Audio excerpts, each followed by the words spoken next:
Bien, Perfecto. así que recordamos la obra El invierno del oso, crónicas antifascistas en Stalingrado, de Manuel Santos Iñurrieta, los sábados a las 20:30 horas en el Centro Cultural de la Cooperación, Avenida Corrientes 1543, 2 pares de entrada.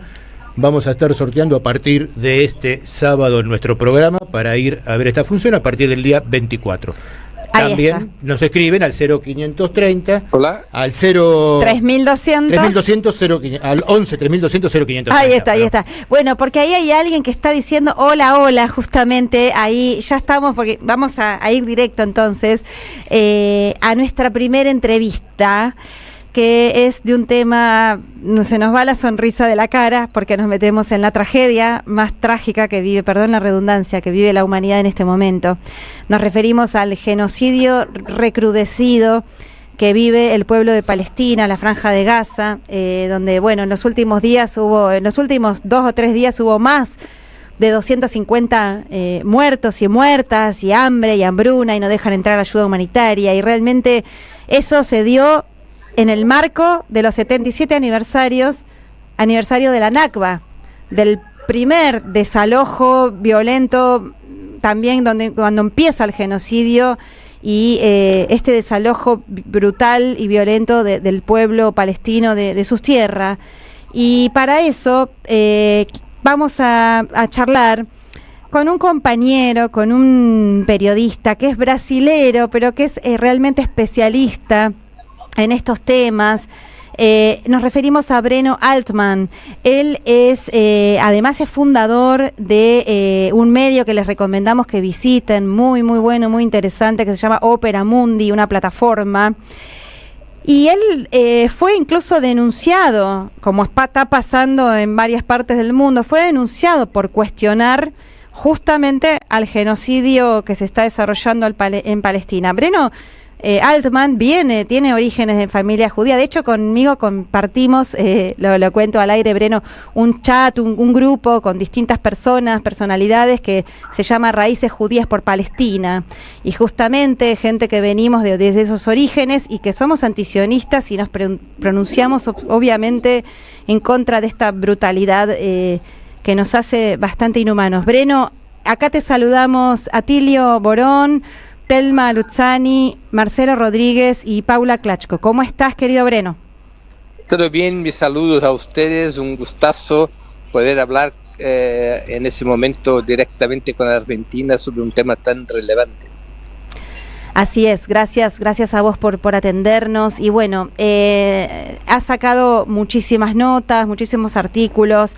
Queremos que le cuentes un poco a la audiencia cuál es tu análisis de este momento, justamente en estos nuevo aniversario de la Nakba, cómo se recrudece, cómo no, qué cosa tan horrenda, como pareciera a propósito que en esos días en que se conmemora un nuevo aniversario hay una arrecia al genocidio, que le caen bombas, sigan matando niños y niñas. ¿Cuál es tu análisis de qué está sucediendo ahora en este momento en ese territorio?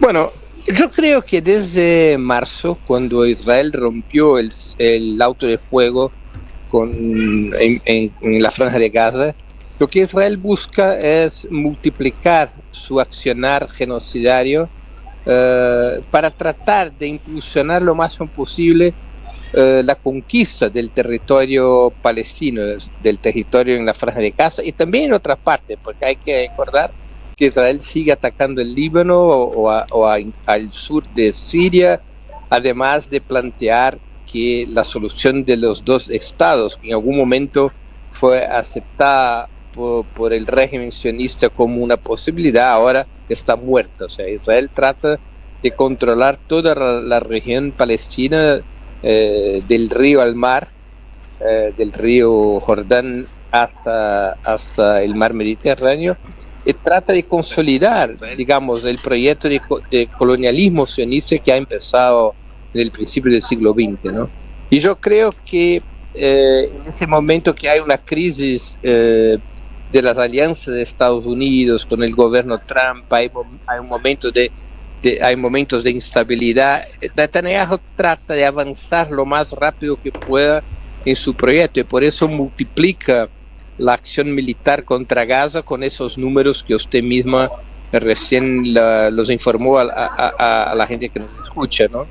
Entonces, el genocidio hay que comprender, para finalizar, el genocidio no es solamente un objetivo en el caso de Israel, como ha sido para la Alemania nazista, ¿no?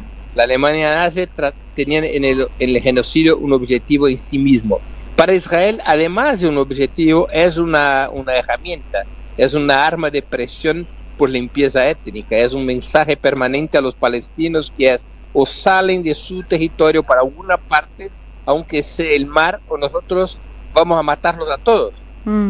Y ese es el mensaje del régimen sionista en este momento.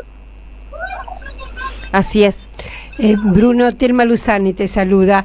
El presidente Donald Trump hizo una gira por Oriente Medio estos días, estuvo en Arabia Saudita, en Qatar, en Emiratos Árabes Unidos, y lo que se lee en la prensa, y quisiera que vos me confirmes o lo niegues y me expliques de qué se trata, es que lo ha hecho puenteando o digamos ignorando a Israel y a Benjamín Netanyahu.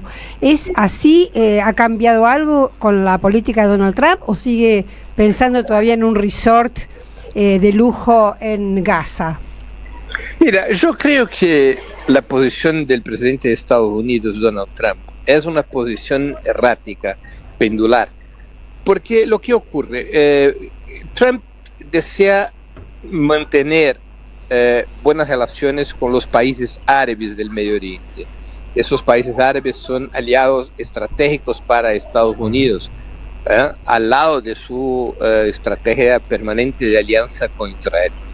Donald Trump no desea para nada que los países árabes se van al otro lado, que se pongan en contra de Estados Unidos por el tema palestino, porque el tema palestino en ese momento provoca mucha presión en el interior de esos países árabes. Entonces, al mismo tiempo, Donald Trump trata de hacer gestos en dirección a Israel, en dirección al lobby sionista de Estados Unidos, de que va a mantener el apoyo a Israel sea como sea, y por otro lado tiene que hacer gestos para esos países árabes de que está dispuesto a hacer algo para buscar alguna solución para la cuestión palestina y alguna solución para la situación en la Franja de Gaza. Por eso él se mueve para un lado y para el otro lado.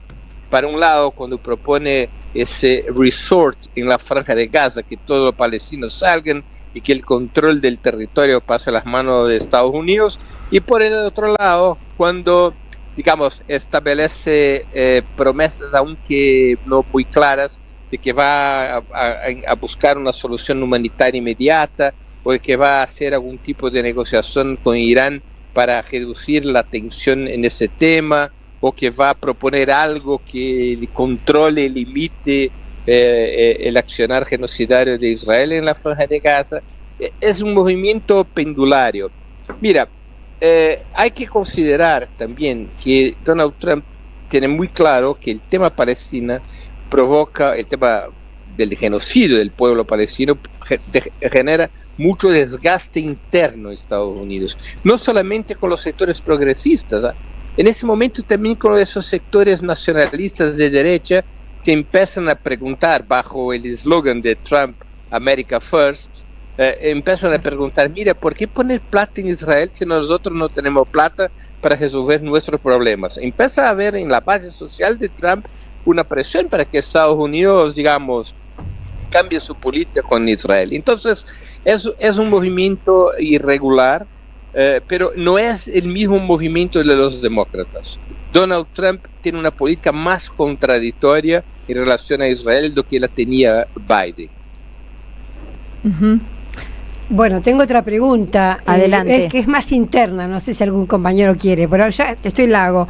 No, la otra pregunta es que hoy me sorprendió una noticia que es el ex premier israelí Ehud Barak pide a la oposición derrocar a Netanyahu. O sea, ¿cómo está el tema interno en Israel? Porque hay manifestaciones, pero nunca, por lo menos desde acá, no queda claro cuánta es la presión interna que tiene Netanyahu con respecto a todo este genocidio que está cometiendo.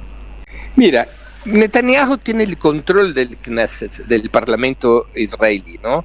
Él tiene como 68 sillas entre 120, porque su coalición de Likud, que es su partido, con la extrema derecha y los partidos religiosos, le permiten tener esa mayoría parlamentaria, que es bastante segura, hasta porque los sectores que le dan mayoría son sectores aún más extremistas que él. O sea, cuanto más Netanyahu está dispuesto al genocidio, a la guerra contra el pueblo palestino, más tiene apoyo de esos partidos religiosos de ultraderecha que garantizan su mayoría en el Parlamento. En términos sociales, hay una movilización importante, pero una movilización que solamente ahora empieza a ser en contra del genocidio.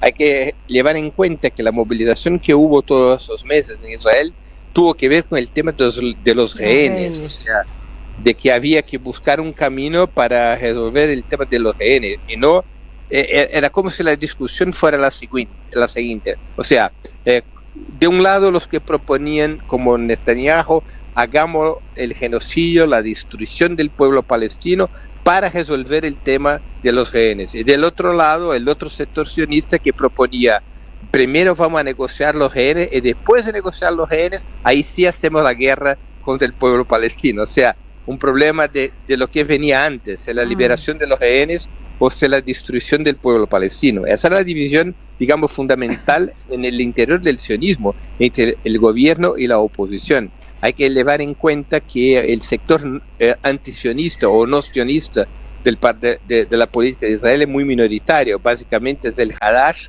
que es la coalición dirigida por el Partido Comunista, que tiene como 5 sillas, y un partido árabe que es un partido árabe conservador, pero que tiene como otras 3 sillas. Después, la antigua izquierda sionista que ha gobernado Israel continuamente desde la fundación del régimen sionista hasta 1977, que eran los laboristas y el Meretz, que es el partido del socialismo sionista. Esos partidos hoy no tienen ninguna representación relevante, tienen menos diputados que el Partido Comunista. Ahora están juntos, Meretz y los laboristas, como un partido que se llama los demócratas, que se reivindican del sionismo liberal, pero es una fuerza política de poca expresión. Y la oposición, que tiene como su principal líder Benny Gantz, es una oposición que apoya militarmente la acción de Netanyahu en Gaza, y que apoya la decisión de que se abandonara la solución de los 2 estados. O sea, no hay muchas diferencias estratégicas entre la oposición y el gobierno. Entonces, claro, hay mucha insatisfacción social, empieza a haber en la juventud especialmente un cierto nivel de rebelión. Hay muchos jóvenes, muchas jóvenes que se rehusan a servir al ejército. Ese es un movimiento importante, semejante a lo que ocurrió durante la guerra de Vietnam en Estados Unidos. Hay mucha presión social, pero políticamente las instituciones sionistas aún siguen teniendo el control del Estado, de la sociedad, y un control cada vez más represivo. Lo que ocurre hoy en Israel es un cambio de régimen político, o sea, de una democracia liberal étnica solamente para judíos, para un régimen que empieza a tener muchas de las colores del fascismo, ¿no? Claro.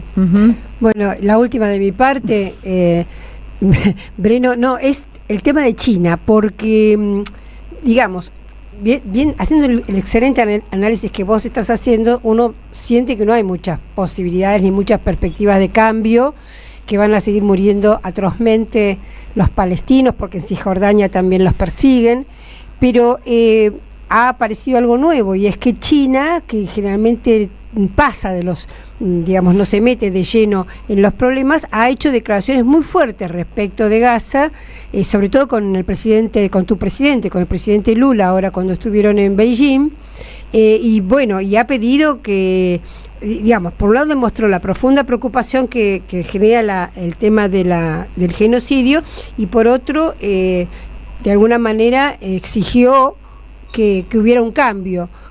¿Cómo pensás que puede ser en el futuro próximo el desarrollo de esta situación? Mira, yo hago una comparación con lo que ocurrió con Sudáfrica durante el régimen del apartheid. Recordémonos que hasta 87, 88 Sudáfrica tenía bastante apoyo internacional.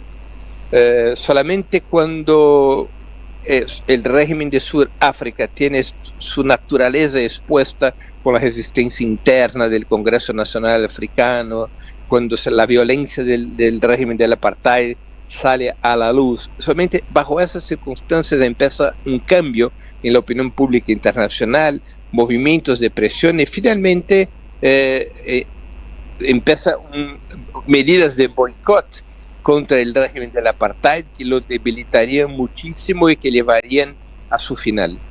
Yo creo que nosotros estamos en una área de transición. Muchos países sacan declaraciones duras contra el régimen sionista, pero sin ningún acto práctico, sin ninguna acción concreta. En ese momento, las declaraciones de Lula, por ejemplo, que son muy buenas, o las declaraciones de China y otros países, son declaraciones esenciales en la crítica a lo que hace el régimen sionista y sus aliados en Europa, especialmente sus aliados europeos y Estados Unidos, pero hay que tomar medidas. ¿Qué medidas?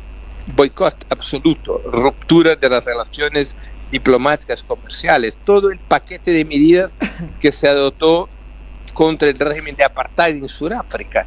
Yo creo que hay que dar ese paso. Si no se da ese paso, el régimen sionista, por la fuerza militar y la fuerza económica, va a lograr mantener el genocidio y los ataques contra el pueblo palestino, no solamente en la Franja de Gaza, pero también en Cisjordania, también en Líbano y Siria y otras regiones vecinas, ¿no? Entonces, hay que poner presión sobre esos gobiernos, pero mira, las palabras son buenas, las declaraciones son perfectas, pero ahora son necesarias medidas prácticas y concretas para debilitar el régimen sionista y obligar al régimen sionista en primer lugar a parar el genocidio contra el pueblo palestino.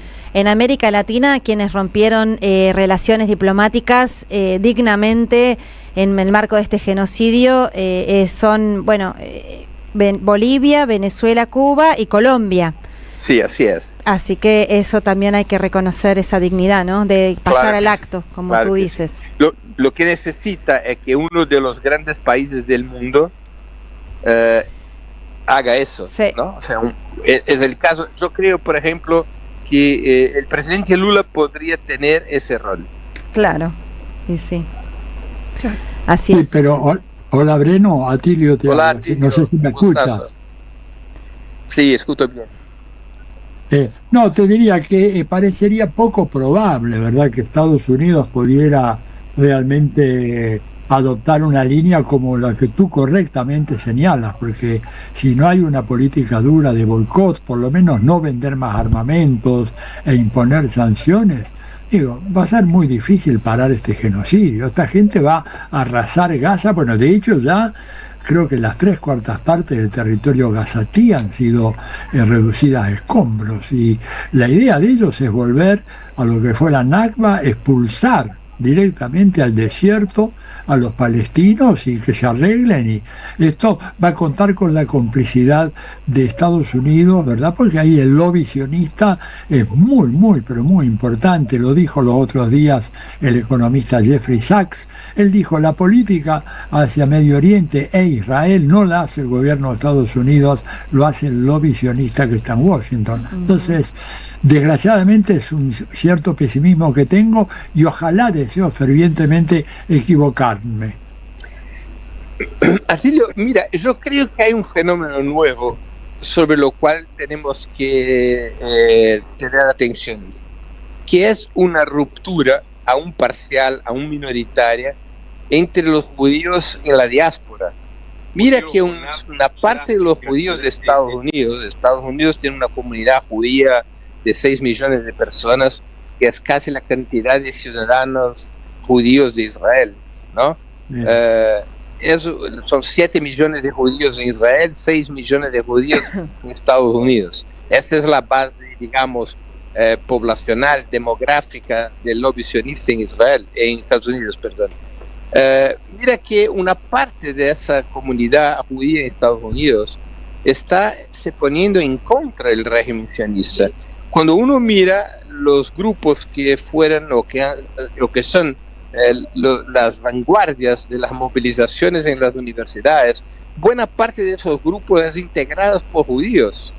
Sí. No por judíos como yo, de una familia antisionista hace 3 generaciones, pero judíos que eran sionistas hasta meses o pocos años, y que en función de lo que ocurre en ese momento en la Franja de Gaza, esos sectores van rompiendo con el sionismo y van presionando el gobierno de Estados Unidos y van presionando la comunidad judía, y ese es un fenómeno nuevo y es un fenómeno fuerte, y eso puede a mediano plazo a lo mejor llevar el gobierno de Estados Unidos a un otro tipo de presión, una presión judía, para que Estados Unidos tenga otra política en relación al Estado de Israel. Mira lo que ocurrió con Ben Cohen, el fundador de la heladería Ben Jerry's, una de las más grandes de Estados Unidos. Sí. El tipo ha sido preso hace un par de días porque exigía que Estados Unidos rompiera relaciones, al mejor las relaciones militares con Israel. Y esos son reflejos de una situación sobre la cual tenemos que estar con los ojos bien abiertos, porque aunque la situación sea toda dramática por los asesinatos en la Franja de Gaza, por el genocidio, el aislamiento del régimen sionista en el mundo está creciendo mucho, así como la solidaridad a la causa palestina. Yo estoy hablando en términos de la opinión pública mundial, y ese cambio en la opinión pública mundial puede llevar a cambio en la posición de los gobiernos, como ocurrió con Sudáfrica durante el régimen de apartheid. Bien, sí, quiero ser justa porque me olvidé antes de decir a Nicaragua. Nicaragua también es otro de los países que dignamente en 2024 rompió relaciones diplomáticas con Israel por el genocidio. Bueno, la verdad que muy muy completa tu panorama. Pueden seguir y ver las notas de Breno Altman en Opera Mundi. Bueno, hay una muy interesante donde Breno se pregunta cuál es el futuro de Palestina, entre otras. Así que bueno, esperamos que a vos no te persigan. Sabemos que fuiste denunciado, creo que fue, bueno, por tipos pertenecientes al bolsonarismo.